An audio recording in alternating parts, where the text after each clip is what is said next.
you know, he picked the wrong family, and we're not scared of a conflict, and we're not scared. We're not running. We're coming at him.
Hey guys, it's Franky. Welcome to the think tank. So we're all done with the Letitia Stoke case, and it does look like she got what was coming to her directly to jail. They even decided to not do anything with the other charges she had coming at her. So there is that. So now that we got one whack job kind of locked up for life, let's talk a little bit about Lori Vallow and what's been going on with that case. So, you know, half of the things that are coming out, I truly don't even understand. Made sense in their heads maybe somehow, but I mean, they're talking about the kids being in pain, all these different levels of darkness, percentages of deaths. They were sending the intimate messages, just the whole thing, all of them. They're just pathetic how they were able to do this and then just kind of walk around doing the stuff that they're doing. So I'm going to go through this with you. We're not going to be here long this morning. Real life is interfering, and I would like to try and get another video out later today if I can. So this is something I found very disturbing. This title right here, "Will Give Them a Reason to Scream." And this was Lori Vallow and Chad Daybell talking about the pain to the children.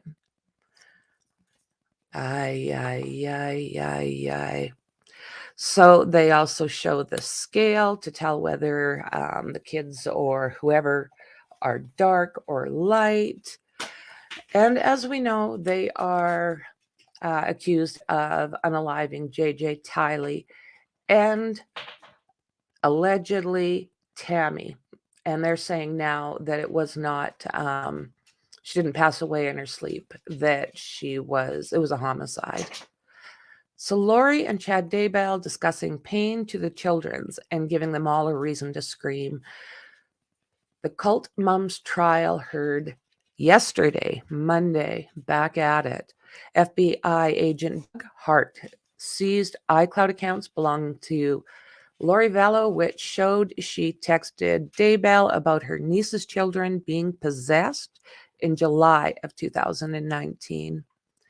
Another message, Daybell said that the alleged leader of their doomsday cult told her that he had turned up the pain on her daughter, Tiley, and placed a spiritual virus in her. Like, what the hell? Vallow, 49, Daybell, 54, are accused of unaliving JJ and Tiley back in September of 2019, and then the following month his wife, Tammy. And then they got married 2 weeks later in Hawaii. So the state alleges that they believe the 3 victims were possessed by a dark spirit and called them zombies. They did the same thing with her deceased husband, Charles Vallow. He had dark spirits. Some of the people that you see that they had down as dark, very disturbing.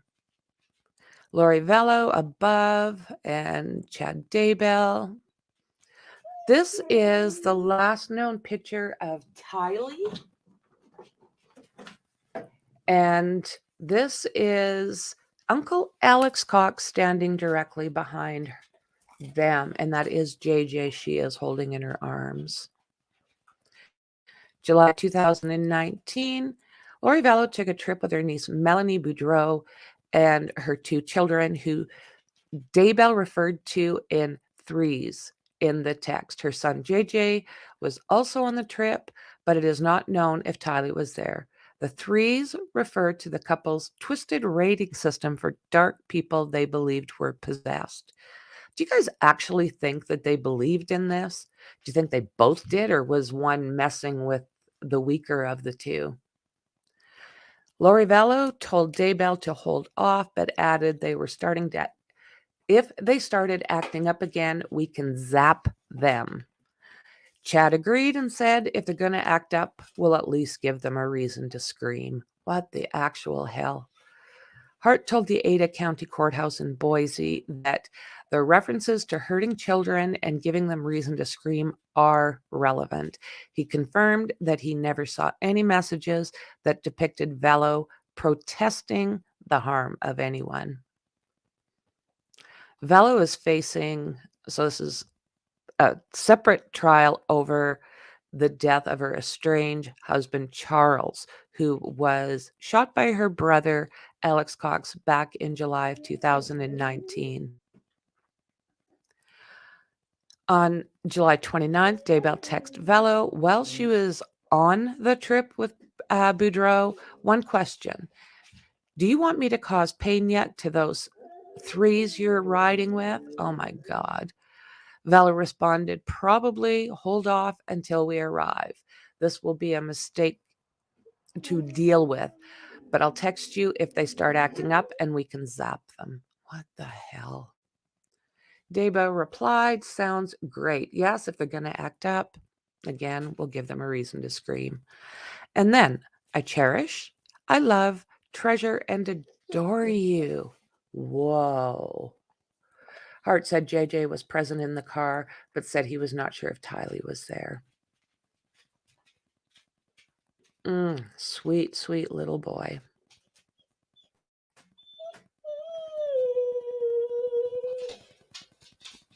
July 23rd, Vallow text, good morning, missing you.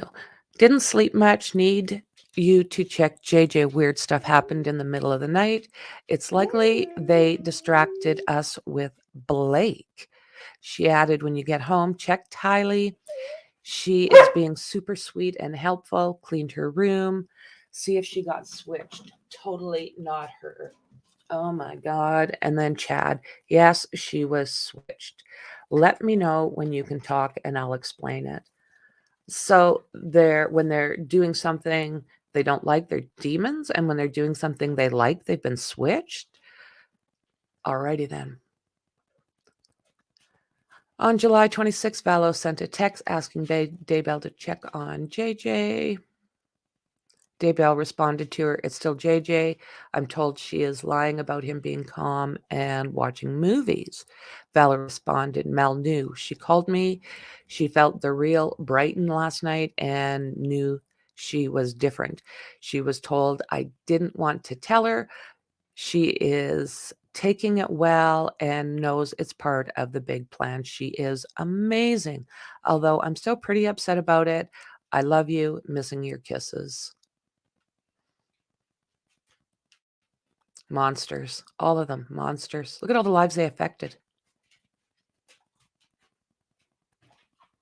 July 18th, Daybell text Vallow, I've been instructed to focus my efforts on Hillary, so I will. Hillary is the name they call the spirit they claim possessed Tylee. Vallow responded to Daybell, okay, find out her percentages for me and JJ. Daybell to Vallow, she's at 0.13. I turned up the pain to 10 and placed a spiritual virus in her. He is at 99.99. Raphael visited him and told him to follow Amy into the light. What the hell do these two babble on about? Oh my goodness.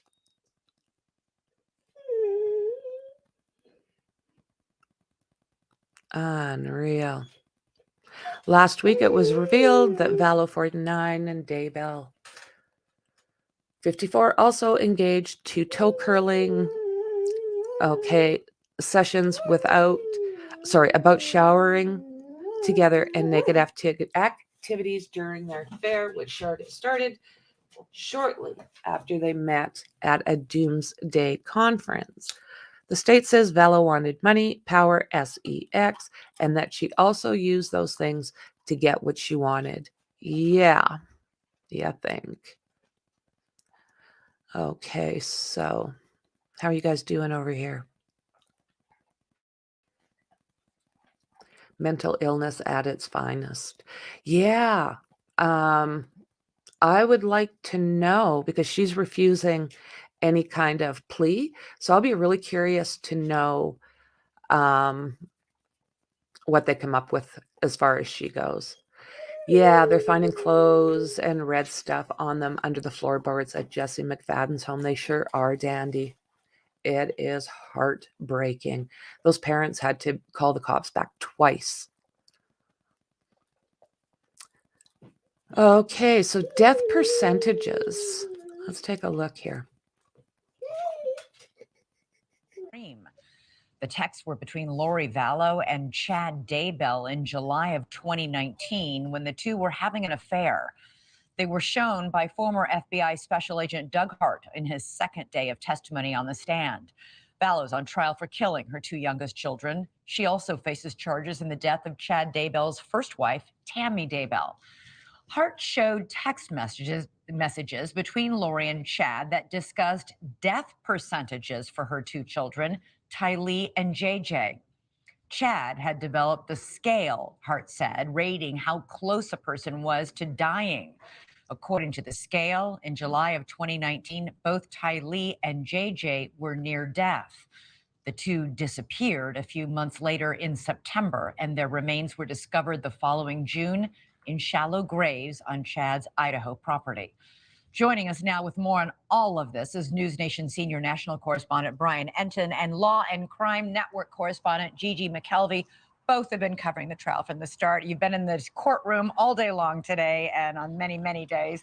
Brian, let's start with you. The text messages show, first of all, that Lori and Chad were deep into an affair right from the time of her husband's murder.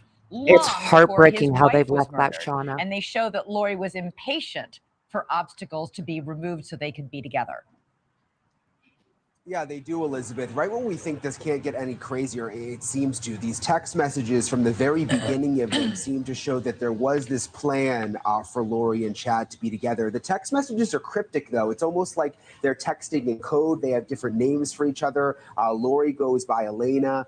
Chad goes by James, and it's this FBI investigator who sort of put this entire story together. That's something that the defense pointed out on cross-examination this afternoon, telling the jury, wait a minute, it's the FBI who sort of put together these cryptic texts and came up with their version of what all of this means. The jury will obviously have to decide how they want to decipher that. Yeah, but you can see there are several text messages talking about, quote unquote, the big plan, and they talk about when are we going to be together? It's so annoying we have to wait, right, Brian? Yeah, and even this sealing ceremony, I thought this was very interesting. I hadn't heard this come out until today. They had this sealing ceremony that they talked about in the text messages where they would be sealed together for eternity. That was all the way back in 2018, long before Tammy, Chad's wife, had died. Gigi, there were voluminous texts, that is the FBI agent's quote, between Lori and Chad about Tylee and JJ, Lori's children, about their behavior, about the dark spirits that they believed were inside of them, and even about causing the children pain. Yeah, it's so disturbing. This was actually in reference to Melanie Pulowski, who's Lori's niece's children.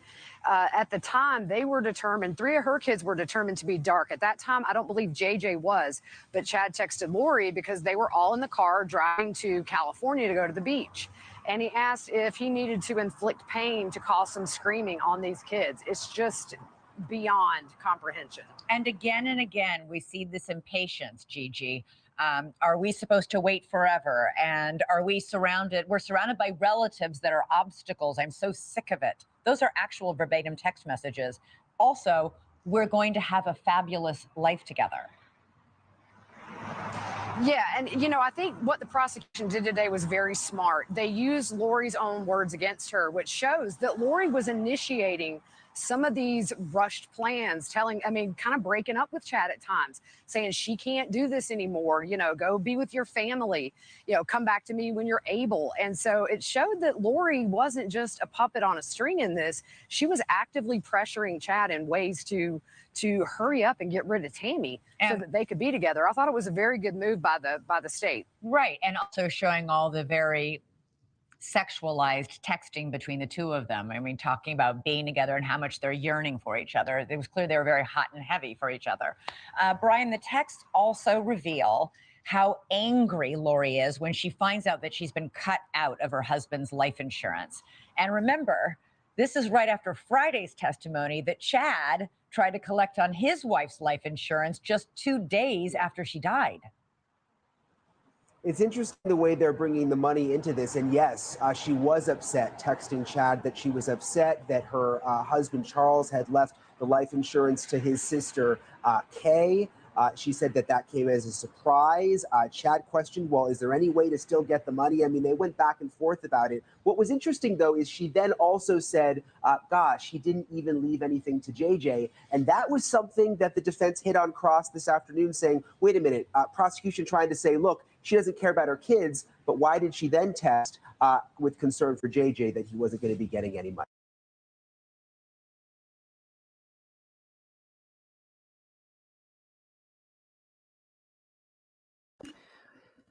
Absolutely mortifying what these people have done. Absolutely mortifying. So let's see. Oh, okay, there we go. Jazzy. That's a good morning. Good girl. The case has gained national attention due in part to the Vallow and Chad Daybell extreme doomsday beliefs. Yeah, think? Who followed a group called Preparing the People, took the organization's teachings to an extreme and would talk about zombies, souls leaving the body, and told his followers the world was going to end on July 22nd, 2020. Can you imagine their surprise when this did not happen? You know, you get fed all of this stuff from these people, and I know that a lot of people end up falling for this type of thing, and you end up where the time comes and goes, and all of this horrific stuff has been done. Okay, on Monday, those beliefs were on display in text messages shown at trial that they had been reviewed by FBI Special Agent Douglas Hart as part of the investigation. Chad Daybell in July 2019 told Lori Vallow he was instructed to focus his efforts on Hillary, a demon the couple believed was inhabiting Tylee. Okay, find out the percentages for me and JJ, Vallow said in response. Vallow and Chad Daybell thought these percentages indicated how close someone had come to death. Talks about him turning the pain up to 10. August 10th, 2019, Vallow texted Chad Daybell asking him, do you think there's a perfectly orchestrated plan to take the children? And we just have to wait for it to be carried out.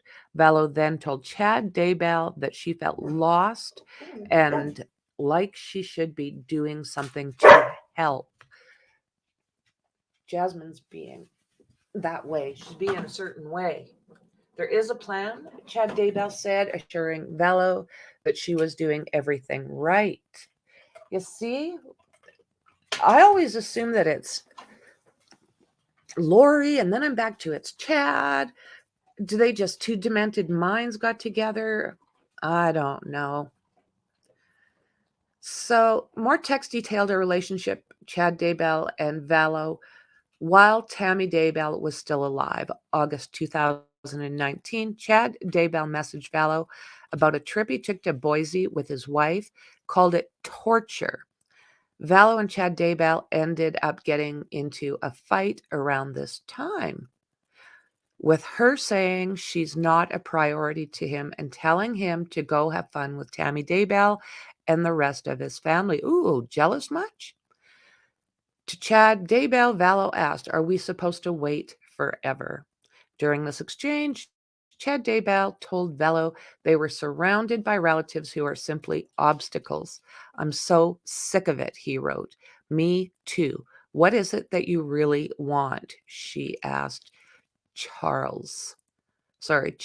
Daybell. What a sick, twisted couple. So let's see here. So text from Lori Vallow portrays sensual romance amidst plans to eliminate kids.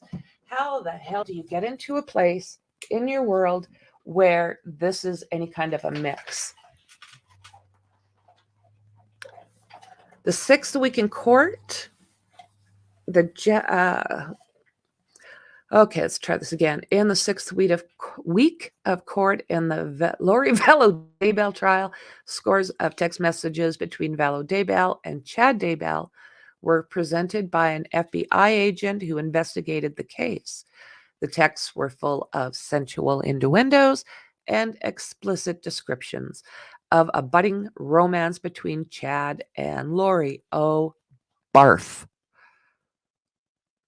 Vallow Daybell is charged with 7 felonies. She and her husband, Chad Daybell, are accused of unaliving both J.J. Vallow and Tylee Ryan, and also accused of conspiracy to unalive Daybell's late wife, Tammy Daybell. And we cannot forget about Charles Vallow. Vallow Daybell has pled not guilty. Hey. Chad Daybell, his trial will be held separately and at a later date. I'm hearing right now somewhere in July 2024. The prosecution had FBI agent Doug Hart read several text exchanges, asking questions for clarification occasionally. The text between the two often contained spiritual analysis of death percentages for Tylee, JJ, and Tammy. Lori often asked Chad for the death percentages on a certain person, and he would send her the percentage. I don't know how he got these percentages. I don't know. Was the cat telling him? Was he talking to a tree in his backyard? Where was he getting these percentages? July 29th, 2019, Chad sent the following text to Lori. One question: do you want me to cause pain yet? So those 2 3s you're riding to, those 2 3s, hey, you're riding with. Vallow Daybell replies with the following: hold off, Jasmine. And if they start acting up, we can zap them. Like, what the hell? Sounds great, Chad said. Jasmine. She's not letting me get away with much, is she? A lot of the texts included names for the demons. Yeah, that's the most bizarre thing. Almost like Letitia, where all of her personalities came from Twilight. Like, what the hell are you guys thinking? What? July 30th, 2019, Chad sent the following text to Lori. I got the inspiration to go back to my original death percentages that helped us track Charles, Ned, etc. And I do believe they were calling Charles Ned. Tammy is very close. Her percentage is has fallen steadily since Hiplos left. Okay, then, Hiplos. And this is her sending these messages, asking about the percentages of the kids and Tammy. 2 and 3, based off the context of the text, is very close to death, Hart said. It speaks of those deaths and that they are close to taking place. August 10th, 2019, Lori asked Chad to check JJ's death percentages, and Chad responds that JJ's at 0. The court was shown the following exchange. Vallow Daybell to Chad Daybell. Do you think there's a perfectly orchestrated plan to take the children, and we just have to wait for it to be carried out. I feel lost, like I should be doing something to help. How disgusting. Charles Daybell replies, there's a plan being orchestrated for the children. I was shown last night how it fit together, but it has been taken from my mind, of course. Oh my God, these two are pathetic. Vallow Daybell, what should I be doing? Chad, you're doing everything right, my love. The Lord told me she is right on track. He said to keep resolving the terrestrial issue, and you are unencumbered and free. Chad Daybell even goes as far to call his relatives obstacles. Well, he was on a family trip when he came out with this. Are you kidding me now? I feel so alone too. Chad text read, we are surrounded by terrestrial relatives and there are simply obstacles. I am so sick of it. Oh my God. Lori, the pain is unbearable. Chad, you're right. Put me aside until things change. Yes, the pain is unbearable. Chad, I feel so alone too. We are surrounded by terrestrial relatives that are simply obstacles. I'm sick of it. Oh my God, these two. Alex Cox to Lori, I'm proud of you. No more Z's. Z's meaning zombies. Lori, we are trying to get to the bottom of what we need to do, eliminating them completely. I'm sure you'll be told also. Alex's response was excellent. Text between Vallow Daybell, Alex Cox were also displayed. One exchange on September 3rd, 2019 mentions the effort to eliminate them completely, referring to them as zombies. Alex Cox to Vallow, Wi-Fi is in what you doing. Okay. Vallow Daybell replies, working on zombies. What did you decide? Username and password. Alex network name is anti-layman, password too many kids. What the hell? And Lori thinks this is funny. Are you kidding me? Alex Cox, I can change it to whatever you want. If you want to change it, I'm proud of you. No more Z's. Lori, we're trying to get to the bottom of what we need to eliminate, to eliminate them completely. I'm sure you'll be told also. And Hart testified that Lori and her kids moved to Rexburg September 2019. Investigation shows that the kids were killed. Then the text shows them talking about a real date, which may be referencing Tammy Daybell's death. Okay, and then Chad sent a message to Lori saying that the big news, that he has big news about Tammy. The day following Tammy Daybell's death, there are multiple romantic texts exchanged between Vallow Daybell and Chad Daybell. However, not one message mentions Tammy Daybell or grieving over her death. Chad Daybell responds, I know exactly how you feel. I'm feeling sad, but it isn't for the reason everyone thinks. The defense asked Hart if there were a lot more normal texts between Chad Daybell and Vallow Daybell. Hart confirmed there were. Isn't it true that Lori, for all intents purposes, was a pretty good mother? Defense attorney John Thomas asked. With the exception of what happened to her children, Hart replied, oh my God. The defense also followed on how Chad had communicated with many women about spiritual things. On redirect, Rachel Smith, with the prosecution, referred to the women Chad Daybell would frequently talk to, asked how many women and their children dead and buried in Chad's backyard. None. Are you so sure about that? Are you really? How are you guys doing? Hi, James. Oh my God, is that a demon?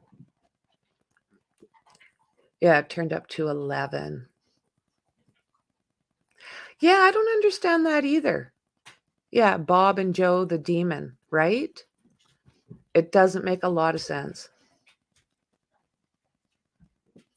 Everybody in the world knows Scott's demon, though, I guess. Lives matter. Zombies' lives matter. Is that what you're saying, James? Zombies' lives matter. I think that's what I'm seeing. Okay, guys. Let's take a look at this here. So, Lori Vallow and Chad Daybell exchanged loving texts 24 hours after they accused of suffocating his wife as they made plans for a new life in Hawaii. Vallow Daybell were planning a date when Daybell texted her that his then wife Tammy Daybell had switched and a demonic entity had entered her body. Weeks later, on October 19th, 2019, Tammy was suffocated.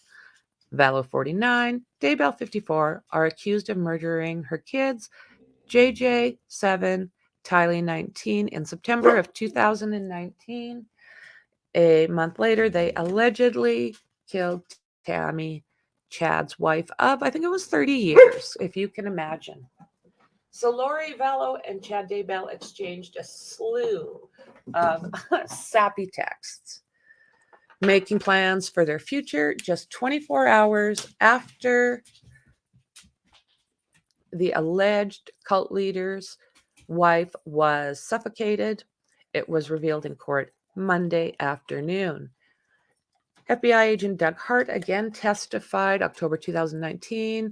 The pair were secretly planning on going on a date when Daybell texted Vallow big news that his then wife Tammy had switched.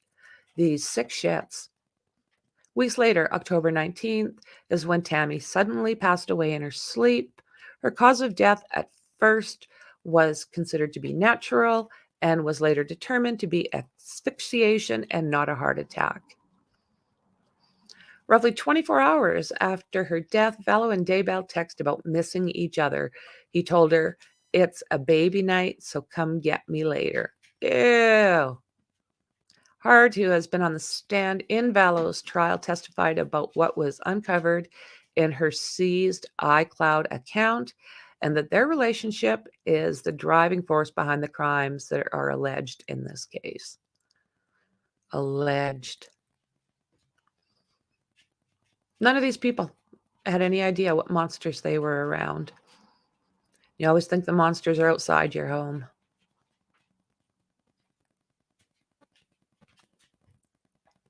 October 3rd, 2019, before Tammy's death, Daybell texted Vallow gushing how excited he was to go on a date with her the next day.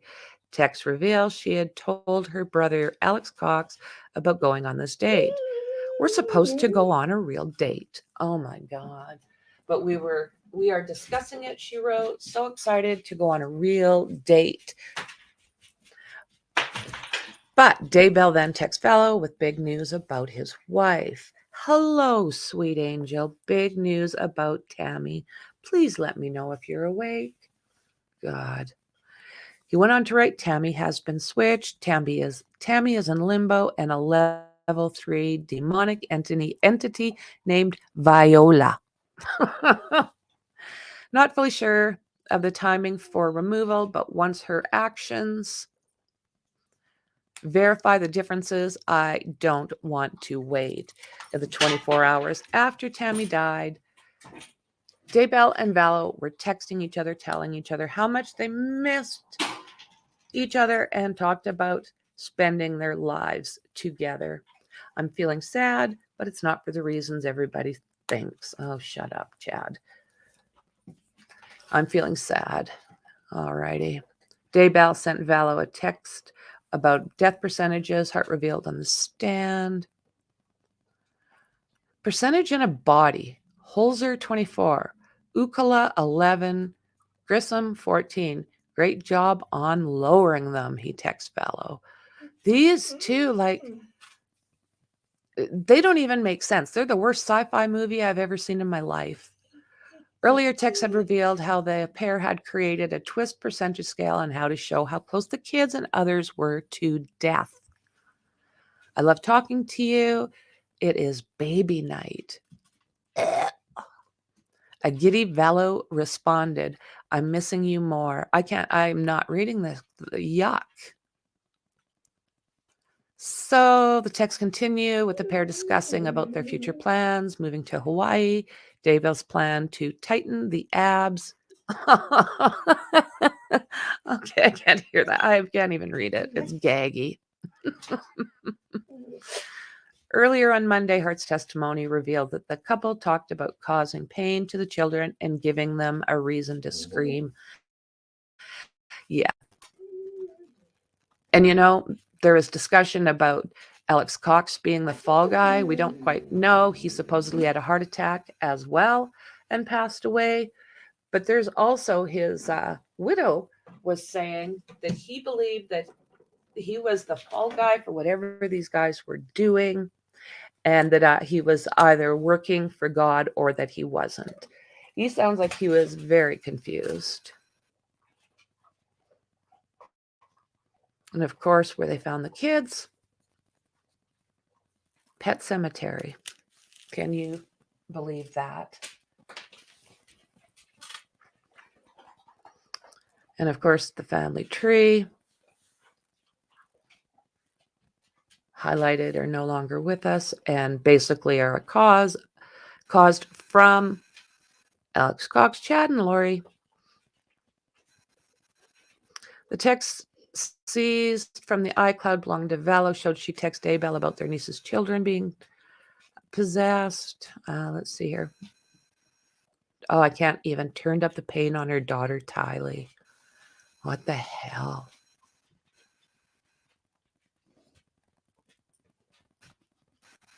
Looks like a lot of this we have gone through already. I'm just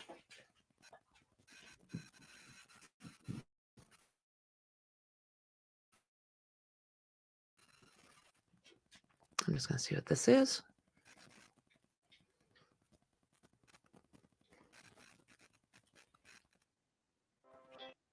Hey ladies, we are giving out free Dove samples. Just fill out our quick 2-minute survey and we'll ship. Very soon, cult mom Lori Vallow will head to court to face murder charges for the deaths of her children, JJ and Tylee. The brother and sister vanished in September 2019, not long after a family trip to Yellowstone.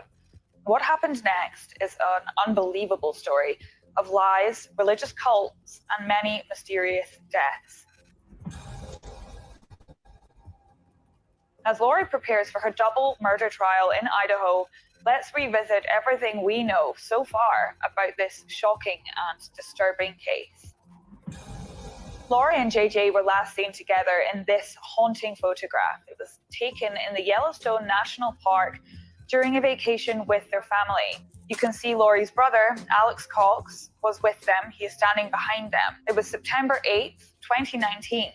Tylee was 17 and JJ, who had autism, was 7. Now, the children had recently moved with their mother to Rexburg, Idaho. She wanted to be closer to her new boyfriend, Chad Daybell. Suddenly, on September 9th, Tylee vanished without a trace. And 2 weeks later, JJ also disappeared. Now, according to friends who last saw him, Lori had complained that the little boy was acting like a zombie. It took another several weeks before the children were officially reported missing to the authorities. Whenever she was questioned about where they were, Lori, their mother, simply brushed off concerns. She would tell family and friends that they were safe and that they were happy. Around the same time as her children went missing, Lori's relationship with Chad Daybell was heating up. They had met a year earlier while recording a religious podcast together. They both believed in demons and zombies. Chad was married to his wife, Tammy, and she was raising their 5 children. That's when Lori, a beautiful and vivacious blonde who'd been married a few times before herself, came into his life. Their shared passion for religion quickly turned romantic. And in November 2019, just as the search for JJ and Tylee was getting underway, Lori and Chad flew from Idaho to Hawaii. They got married on the beach. It was a simple, small ceremony, but the couple made sure to take plenty of photographs. For a mother whose 2 children were missing, Lori showed no signs of concern. In fact, it looked like she didn't have a care in the world. Lori and Chad's romance was rooted in their shared belief in a bizarre religion. Lori would tell friends that she'd been chosen by God to protect people and that she believed she could create fire, weather storms, and even natural disasters. Now, it's now said that she believed she was an exalted goddess who had been chosen, along with Chad, to lead 144,000 people to the end of the world. Now, they believed that they were gifted a unique set of abilities like teleportation and that they could pray away demons and evil spirits. They also believed in zombies. They thought those were empty bodies that were playing host to evil spirits. On more than one occasion, Lori even told her friends that her children were zombies. She thought that they needed her help. Now, as the police began looking into the disappearance of JJ and Tylee, other suspicious deaths started to come to light. Chad Daybell's wife, Tammy, died in October 2019, just a month before he married Lori in that small ceremony on the beach in Hawaii. Tammy was an otherwise healthy 49-year-old, and the medical examiner ruled that her death was a result of cardiac arrest, but no other information was given. Months beforehand, Lori's ex-husband, JJ and Tylee's father, Charles Vallow, was shot dead during an altercation at the family home in Arizona. His killer was Lori's brother, Alex Cox, the man who was with the children in Yellowstone before they died. Now, Alex Cox was never charged for shooting Charles, and that's largely because in December 2019, after the children vanished, and as the authorities began asking questions, Alex Cox also died in mysterious circumstances. Now, the official cause of his death was given as natural causes, but no other information is known. In January 2020, the authorities in Idaho finally launched a case against Lori. They ordered her to produce the children, which she failed to do, and she was arrested in Hawaii 2 weeks later. But even after being taken into custody, she refused to give up any information about where her children could possibly be. And in June 2020, a few months later, police conducted a search of Chad Daybell's backyard. That's when they came across the children's remains buried in shallow graves. Chad Daybell was arrested, and together he and Lori were officially charged with first-degree murder. Because of COVID and some other legal complications, the case has stalled in the courts for months. And now, more than 3 years after this twisted story began, Lori will finally go before a judge. She was deemed mentally fit enough to stand trial despite some attempts from her attorneys to receive some softer treatment and some bizarre courtroom behavior. Now, Lori has already denied the killings. She claims that the children were murdered in their uncle's apartment and that she was somewhere else at the time entirely. Chad Daybell has also pleaded not guilty, and at one stage, the pair were due to stand trial together. The judge has since decided against that, and they will be split up, which means there is every chance that they could turn on each other as these trials proceed. They are facing life in prison and possibly even the death penalty. Now, Lori has already been transported to the Ada County Jailhouse in Idaho.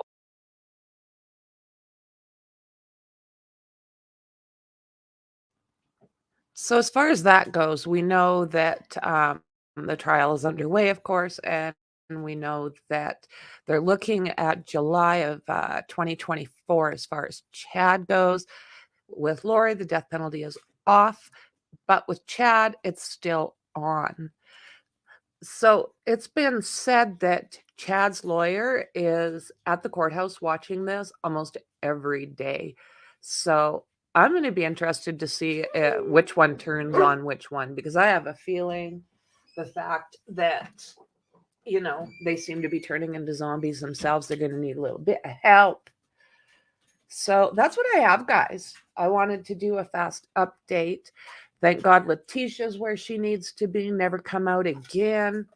Put her in a dark hole and leave her there, just her and her thoughts and memories. And let's hope that the same goes for these two. Life for her, and I mean, if they decide the death penalty should be on the table, for Chad. Well, who am I to argue with that? So guys, thanks for being here with me. I will probably be doing another one later. There's a few things happening. I might talk about Koberger, or I might go through Lori's probable cause affidavit. I've been going through that off and on for the last day or so. And it's interesting, you know, when you've got a little bit of context to it. It's pretty interesting. So guys, thanks again, and I'll see you in the next one. Bye.